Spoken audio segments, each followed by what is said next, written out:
Ari na nga, kumulo na. At syempre, ito nga ay tinolang isda. Ilalagay natin yung ating cube. Alright, all goods.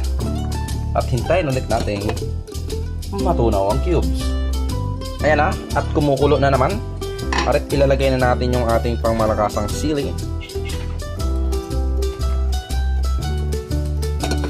At hintayin naman natin kumulo at maisunod na natin yung ating malunggay.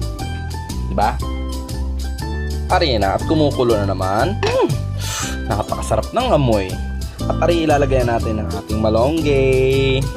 Yan.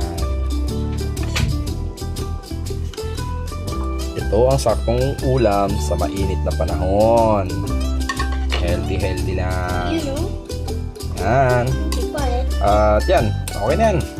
Pwede nating tikman at i-serve sa